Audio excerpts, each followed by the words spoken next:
Bismillahirrahmanirrahim. Assalamualaikum warahmatullahi wabarakatuh. Alhamdulillah, tsumma alhamdulillah, wassalatu wassalamu ala rasulillah wa ala alihi wa sahbihi wa walah, wa la hawla wa la quwata illa billah, amma ba'd.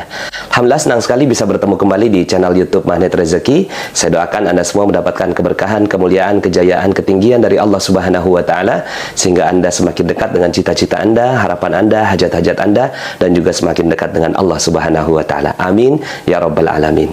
Seperti biasa di channel ini kita akan membahas tentang materi magnet rezeki, bagaimana menarik rezeki dahsyat dengan cara Allah. Tapi sebelum kita lanjut kepada materinya, bagi teman-teman yang belum subscribe dan baru saja menemukan channel ini, silahkan subscribe. Insya Allah Anda akan mendapatkan materi-materi yang terbaik dari channel ini. Insya Allah Anda adalah makhluk yang ajaib. Tinggal kita sempurnakan faktor-faktornya. Dan insya Allah dalam video-video berikutnya kita akan lanjutkan materi ini sampai Anda menemukan potensi terbesar diri Anda dan menjadi makhluk ajaib sebagaimana yang Allah Subhanahu wa Ta'ala inginkan untuk Anda. Amin, amin ya rabbal alamin. Baik Bapak Ibu, pada kesempatan kali ini saya ingin menyampaikan materi tentang definisi dunia. Kenapa materi ini penting? Karena banyak yang mengejar dunia, ya, tapi kemudian akhirnya dia takut kalau seandainya akhiratnya tidak didapatkan.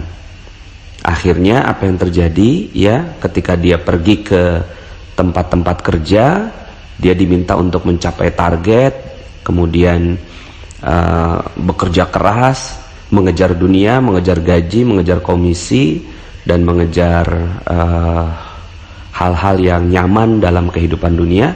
Tapi kemudian ketika dia datang ke masjid, ya, di masjid diminta untuk meninggalkan dunia, fokus pada akhirat, dan seterusnya. Sehingga akhirnya terjadi yang namanya kalau bahasa saya koslet, ya Bapak Ibu, ya, kebingungan pada diri umat Islam. Sebenarnya apa yang boleh dan apa yang tidak boleh dikejar dalam kehidupan dunia ini, ya.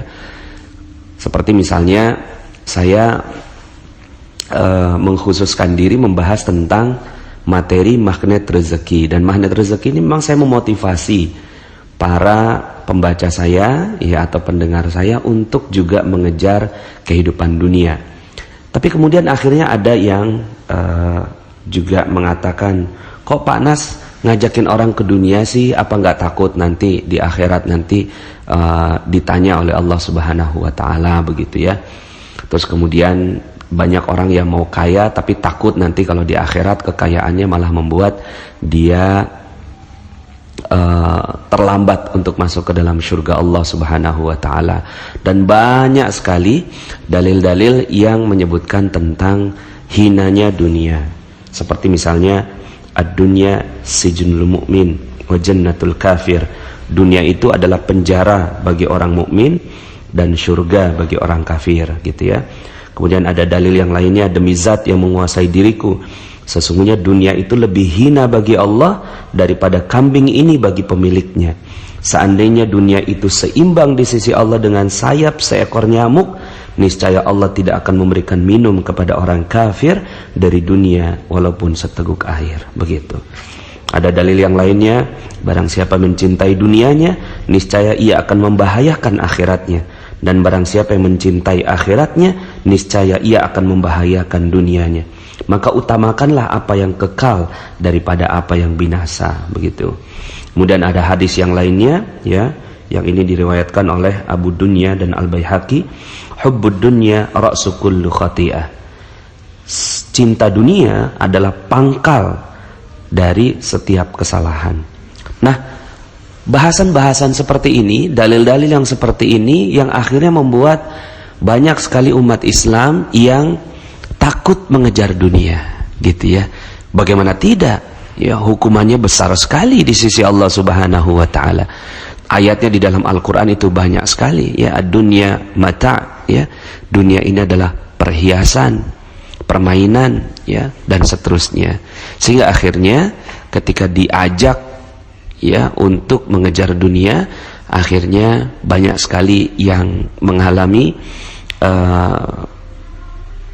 ketidakkongruenan gitu ya, ketidaksinkronan di dalam pikirannya ya. Nah, Bapak Ibu, maka materi ini penting sekali untuk mendudukkan dunia ya. Definisi dunia itu apa sebenarnya? Sehingga akhirnya kalau definisi dunianya kita sudah tahu, maka kita sudah mendapatkan gambaran yang jelas, yang mana yang harus dikejar dan yang mana yang harus ditinggalkan, begitu. Misalnya kalau seandainya kita mengatakan kepada anak-anak gitu ya, mereka belum pernah melihat yang namanya macan. Hei, hati-hati sama macan gitu. Hati-hati sama macan. Macan itu bisa menerkam kamu gitu ya. Jadi kita ngomong nih sama anak-anak, hati-hati sama macan karena macan itu bisa menerkam kamu. Lalu kemudian anak-anak ini nggak tahu definisi macan itu seperti apa. Lalu dalam bayangannya, imajinasinya, dia katakan bahwa macan itu adalah seekor yang punya telinga panjang, kemudian dia jalannya lompat-lompat, warnanya putih gitu ya. Lah, kita menganggapnya itu kelinci, tapi bagi si anak ini, itulah macan yang diperingatkan jangan sampai kita mendekatinya. Akhirnya apa yang terjadi? Yang terjadi adalah ketika melihat kelinci gitu ya, dia pikir itu macan, sehingga akhirnya dia tinggalkan. Tapi ketika melihat ada binatang yang besar, loreng gitu ya, kuning dengan hitam begitu atau coklat hitam, dia pikir bahwa itu sesuatu yang aman, itu kelinci yang bisa dipermainkan atau dibuat sebagai mainan. Apa yang terjadi ya? Yang terjadi adalah dia malah dimangsa, nih anak dimangsa oleh si macan tersebut. Nah, begitu juga dengan dunia. Karena definisi yang tidak tepat ya, definisi yang tidak tepat, maka akhirnya sesuatu yang harusnya dikejar malah dijauhi, sesuatu yang harusnya dijauhi malah dikejar karena definisi dunianya ini tidak tepat ya. Maka apa itu dunia? Saya sering bertanya kepada banyak sekali teman diskusi saya ya, atau misalnya di dalam masjid, di dalam majelis taklim, saya sering bertanya, ayo siapa yang tahu definisi dunia itu seperti apa? Ternyata banyak yang nggak tahu loh Bapak Ibu. Ketika saya tanyakan apa itu dunia, ada yang bilang dunia itu sementara. Loh, berarti kalau yang sementara itu apa? Mobil sementara, rumah sementara, istri sementara, suami sementara, anak sementara. Berarti itu harus kita jauhi. Ya, kalau itu dunia, maka itu harus kita jauhi. Nah, pertanyaannya, apa benar itu yang harus kita jauhi? Gitu. Masjid sementara, suatu saat nanti akan terjadi kiamat, gitu ya. Ternyata definisi bahwa dunia adalah sementara tidak tepat. Apa itu dunia? Dunia adalah apa yang kita lihat sekarang, yang kita lihat di mata kita, yang terdengar di telinga kita, gitu ya. Terus kemudian ya, inilah sekarang dunia. Akhirat itu apa? Akhirat adalah sesuatu yang belum terlihat, belum ada. Nanti suatu saat kita akan ke sana. Nah, sementara dalil-dalilnya banyak yang mengatakan bahwa dunia itu harus ditinggalkan. Pertanyaannya, apa benar apa-apa yang sekarang ini kita lihat dan kehidupan kita sekarang ini adalah harus kita tinggalkan seluruhnya? Ternyata tidak. Maka definisi kita tentang dunia ini ya ternyata tidak tepat. Ada juga yang mengatakan dunia itu ya uang, dunia itu kerjaan, dunia itu bisnis, dunia itu pasar gitu. Akhirat itu apa? Akhirat itu masjid, sholat, ibadah, ngaji gitu. Terus kemudian akhirnya dengan definisi seperti ini, akhirnya betapa banyaknya umat Islam yang meninggalkan pasar, meninggalkan uang, meninggalkan kerjaan, dan akhirnya fokus ke masjid gitu kan, fokus ke majelis taklim, fokus ke ilmu-ilmu dan seterusnya. Tapi apa yang terjadi? Yang terjadi akhirnya Jakarta gitu kan dikuasai oleh orang-orang yang nggak kenal agama. Ya, kota-kota besar dikuasai oleh orang mereka-mereka yang tidak paham agama. Kenapa? Karena definisi dunia kita adalah seperti itu. Bahkan betapa banyaknya saya menghadapi pertanyaan atau pernyataan begitu ya, bahwa udahlah, nggak usah ngomongin uang, nggak usah ngomongin dunia gitu ya, udah masih betapa banyak kitab yang belum kita baca gitu. Nah, sehingga akhirnya dalam definisinya dia bahwa kitab-kitab agama itu adalah akhirat, sementara pekerjaan itu adalah dunia. Nah, Bapak Ibu, ini adalah definisi yang berkembang di masyarakat. Kalau saya pun tanya kepada Bapak Ibu semua, coba sekarang, apa itu definisi dunia? Ternyata banyak dari kita yang tidak memahaminya. Nah, dalam materi ini, saya ingin menyitir satu hadis yang tegas sekali menjelaskan tentang definisi ini. Sehingga akhirnya dengan definisi dunia ini, kita jadi jauh lebih mudah dalam mendefinisikan apa yang harus kita kejar dan apa yang harus kita tinggalkan. Apa itu dunia?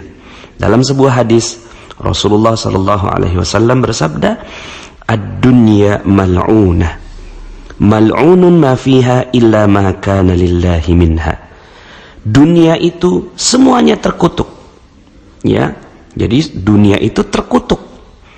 Terkutuklah apa yang ada di dalamnya kecuali yang ditujukan kepada Allah. Sekali lagi, dunia itu terkutuk, dan terkutuklah apa yang ada di dalamnya kecuali yang ditujukan kepada Allah. Ya, dalam hadis yang lain, dalam format dan redaksi yang lain, kalau ini kan yang diriwayatkan oleh Tirmizi dan ia menghasankannya, ya. Nah, sementara Imam Ibnu Majah itu dengan tambahan illa zikrullah, kecuali mengingat Allah atau zikrullah, dan apa yang mendukungnya, orang yang berilmu dan para penuntut ilmu. Nah, Bapak Ibu, ini definisi yang akan memudahkan kita, ya, akan memudahkan kita melihat apa itu dunia. Definisinya kuat sekali Bapak Ibu, ya, bahwa ternyata semua dunia ini terkutuk Bapak Ibu, ya. Jadi dunia ini terkutuk. Apapun yang ada sekarang ini terkutuk. Tapi ada tapinya. Makanya Allah, ya, Rasulullah SAW itu menyebutkan kata illa, kecuali, illa maka lillahi minha, kecuali apa-apa yang ditujukan kepada Allah Subhanahu wa Ta'ala. Maka dengan definisi ini, pegang aja Bapak Ibu definisi ini, bahwa dunia ini semuanya terkutuk kecuali yang ditujukan untuk Allah. Telegram yang sekarang Anda dengar ini terkutuk Bapak Ibu. Terkutuk, iya terkutuk, kecuali ditujukan untuk Allah Subhanahu wa Ta'ala. Ketika dia ditujukan untuk Allah, maka telegram ini menjadi bagian akhirat kita. Saya terkutuk Bapak Ibu, saya ini terkutuk, ya, karena saya bagian dari dunia sekarang ini, kecuali bagian dari diri saya yang memberikan nilai tambah terhadap sesuatu yang mengajak kepada Allah Subhanahu wa Ta'ala. Maka lisan saya terkutuk Bapak Ibu, lisan saya terkutuk, kecuali lisan yang mengajak kepada Allah Subhanahu wa Ta'ala. Mata saya Bapak Ibu terkutuk, kecuali mata yang ditujukan untuk Allah Subhanahu wa Ta'ala. Waktu saya semuanya terkutuk Bapak Ibu, kecuali waktu yang saya tujukan untuk Allah Subhanahu wa Ta'ala. Ya. Kemudian akhirnya dengan definisi ini Bapak Ibu, uang itu terkutuk. Uang itu terkutuk kecuali uang yang ditujukan untuk Allah Subhanahu wa Ta'ala. Ya. Uang yang ditujukan untuk Allah apa? Ya, uang yang ditujukan untuk beribadah. Ketika dia makan, maka dia bisa berdiri untuk sholat. Maka uangnya menjadi uang akhirat. Ketika dia makan, lalu kemudian dia bersyukur kepada Allah, rezekinya rezeki yang halal, maka uang ini menjadi uang akhirat, bukan uang dunia. Karena uang itu ditujukan untuk Allah Subhanahu wa Ta'ala. Jadi Bapak Ibu, mobil itu terkutuk, kecuali mobil ya, bagian dari mobil itu yang ditujukan untuk Allah Subhanahu wa taala. Kalau seandainya kita naik mobil supaya dipuji orang, lihat dong, saya ini hebat bisa beli mobil, maka mobilnya jadi mobil terkutuk, Bapak Ibu.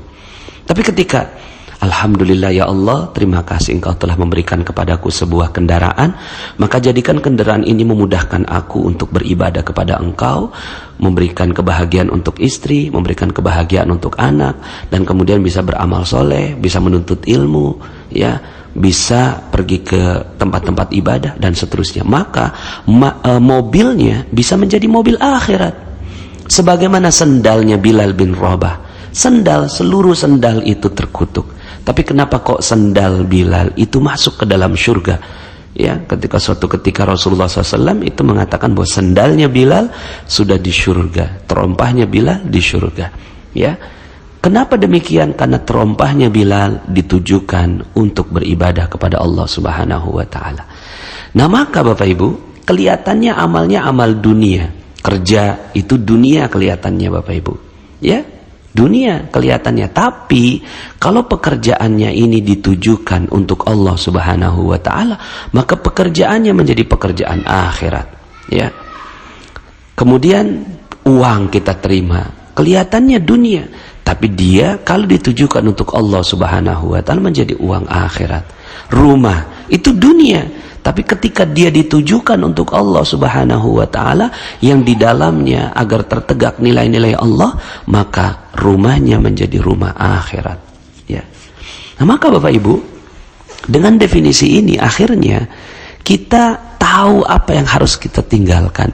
Bukan mobilnya yang ditinggalkan, bukan pekerjaannya yang ditinggalkan, bukan uangnya yang ditinggalkan, bukan rumahnya yang ditinggalkan, tapi yang ditinggalkan adalah riya, ingin dipuji, kesombongan, kebanggaan diri, kemunafikan, ya, lalu kemudian hal yang sia-sia, ditujukannya untuk ya maksiat, tidak terdengar lantunan ayat suci Al-Quran di dalam sebuah rumah, ya, lalu kemudian di dalamnya terdapat kemarahan, iri dengki, ya, sumpah serapah, janji palsu, ya, dan seterusnya. Nah, ketika itu yang terjadi dan ada di dalam sebuah rumah, mobil, harta, uang, dan seterusnya, maka itulah yang menjadi bagian dari dunia yang harus ditinggalkan.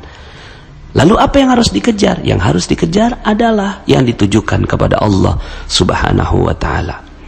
Begitu juga misalnya, sholat itu amal akhirat. Sholat itu amal akhirat. Kelihatannya sholat itu soleh, kelihatannya. Tapi kalau sholat itu ditujukannya untuk dipuji manusia, maka sholatnya menjadi sholat dunia, bukan menjadi sholat akhirat. Amalnya amal akhirat, tapi ya sebenarnya itu dunia. Kenapa? Karena ingin dipuji. Zakat, niatnya ya untuk dipuji manusia, maka zakatnya itu bukan sebagai bagian dari akhirat. Kelihatannya amalnya amal akhirat, tapi niatnya niat dunia, ya. Kemudian masjid dibangun supaya apa? Supaya dipuji orang, ya, karena dia bisa membangun masjid, maka masjidnya bisa menjadi masjid dunia. Bahkan suatu ketika pernah Rasulullah SAW meminta untuk menghancurkan sebuah masjid, namanya Masjid Dirar, ya, masjid yang ditujukan untuk memecah belah kaum muslimin. Masjid, ya, bangunannya masjid, tapi niatnya untuk memecah belah kaum muslimin. Maka masjid itu adalah masjid dunia, bukan masjid akhirat. Naik haji, kalau naik haji ditujukannya untuk Allah, maka itulah akhirat. Tapi kalau naik hajinya ditujukan untuk dipuji manusia, maka itulah yang harus ditinggalkan. Maka sederhana sekali definisi dunia ini. Ad-dunya mal'unah. Dunia ini semuanya terkutuk. Mal'unun ma fiha illa ma kana lillahi minha. Ya, semuanya terkutuk kecuali yang ditujukan untuk Allah Subhanahu wa taala. Maka akhirnya Bapak Ibu yang dirahmati Allah Subhanahu wa taala, apa yang harus kita tinggalkan? Yang harus kita tinggalkan adalah semua yang tidak ditujukan untuk Allah. Itu yang harus ditinggalkan. Semua yang tidak ditujukan untuk Allah, dan yang digunakan atau dicapai atau dilaksanakan tidak dengan ketentuannya Rasulullah Sallallahu Alaihi Wasallam. Itulah yang harus kita tinggalkan. Tapi kalau seandainya bercanda dengan istri, ya, bercanda dengan istri ini bagian dari akhirat, ya. Maka suatu ketika Rasulullah SAW menyampaikan bahwa, ya, mendatangi istri adalah bagian dari pahala. Lalu kemudian ada sahabat yang bertanya, ya Rasulullah, kenapa itu disebut sebagai pahala? Ya, bukankah itu, ya, bersenang-senang kehidupan dunia gitu, ya, bersenggama dengan istri. Lalu kemudian kata Rasulullah, apakah jika dilampiaskannya ke tempat yang lain itu menjadi dosa? Iya, maka melampiaskannya di dalam koridor Allah Subhanahu wa Ta'ala menjadi pahala, maka menjadi akhiratnya gitu. Jadi jelas saja, apa saja yang berada di dalam ketentuan agama, apa saja yang berada di dalam ketentuan Allah dan Rasulnya, maka itulah akhirat, walaupun bentuknya dunia, walaupun bentuknya dunia. Maka suatu ketika pernah Rasulullah SAW itu mengatakan bahwa seorang yang sombong tidak akan pernah mendapatkan surga walaupun sebesar zarrah, ya, walaupun kecil halus begitu, ya. Kemudian ada seorang sahabat yang bertanya, ya Rasulullah, saya ini suka pakaian yang bagus, pakaiannya suka yang bagus gitu, ya, kemudian penampilannya suka yang bagus begitu, apakah itu juga termasuk sombong ya Rasulullah? Kata Rasulullah SAW dalam lanjutan hadisnya, ya, sebenarnya sombong itu adalah, nah, jadi didefinisikan sombong itu apa? Sombong itu bukan penampilannya, fisiknya, bukan, tapi sombong itu dua. Yang pertama, batrul haq, yaitu tidak mau menerima kebenaran.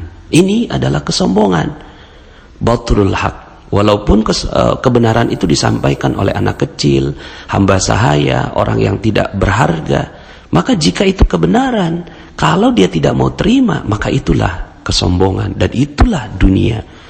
Batrul haq wa ghamtun nas, dan merendahkan manusia. Merendahkan manusia ini, ya, seperti yang dalam materi kita terumbu karang, ya, bahwa kita kadang-kadang di dalam pikiran kita ngelihat bencong misalnya gitu, ya, lalu kemudian kita hancurkan. Lah itu adalah bagian dari dunia, merendahkan manusia, merendahkan orang yang bermaksiat, padahal belum tentu nanti di ujung hayatnya bisa jadi dia dikasih taubat oleh Allah. Kita yang sekarang ini berada dalam taat, bisa jadi di ujungnya ditergelincirkan oleh Allah Subhanahu wa Ta'ala. Maka yang harus kita tinggalkan ini bukannya uang, bukan harta, bukan mobil, bukan rumah, bukan pekerjaan, bukan, ya. Itu adalah bagian dari dunia yang terkutuk seluruhnya. Tapi gitu, ya, yang harus ditinggalkan adalah yang semua itu ditujukannya untuk selain Allah Subhanahu wa Ta'ala, ya.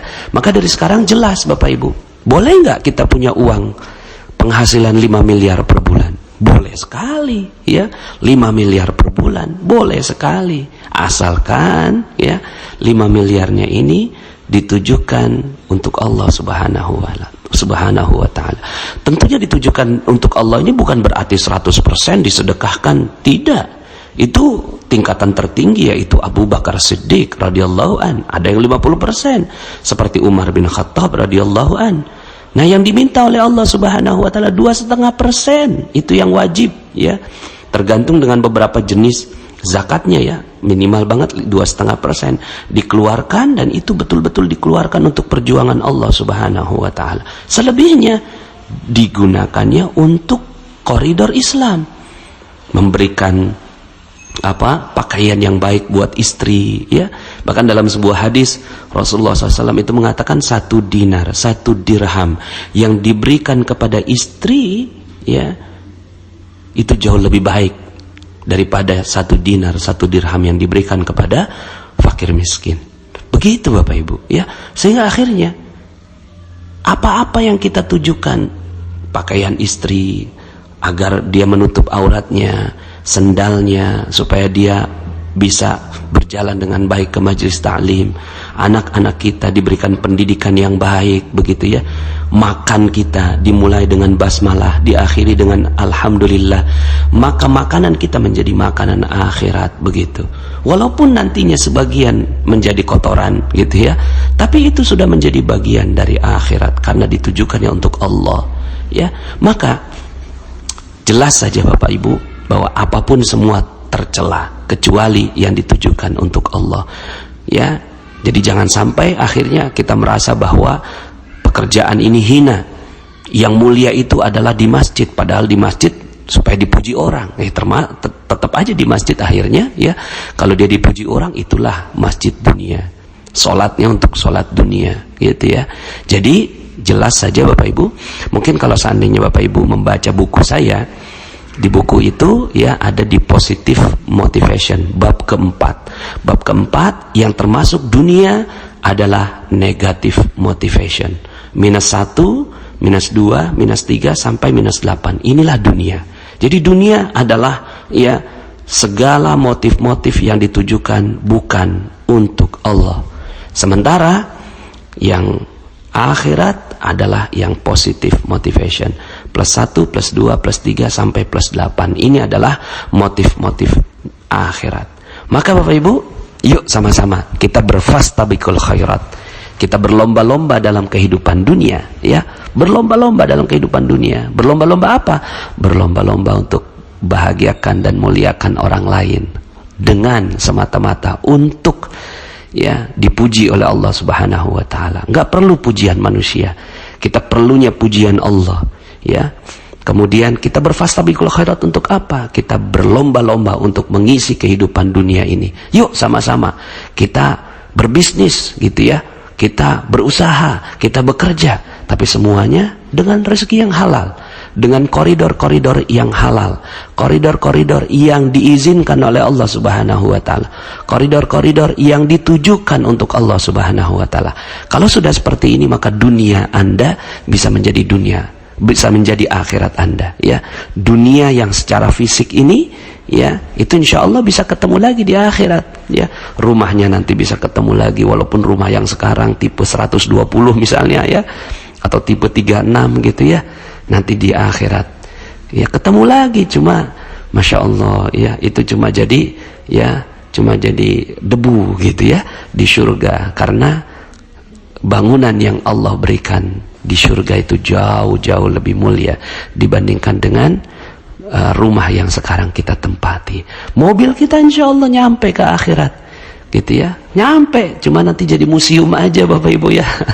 Cuma kelihatan jadi kayak mainan gitu, ya, kayak apa, mobil mainan nanti di surga, karena kita udah pakai buruk Bapak Ibu, ya, gitu. Pasar kita insya Allah, kita nak datang ke mall tapi tujuan kita bagus, mata kita dijaga tidak melihat yang diharamkan Allah, lalu kemudian kita berbisnis dengan baik, maka pasarnya bisa menjadi pasar akhirat.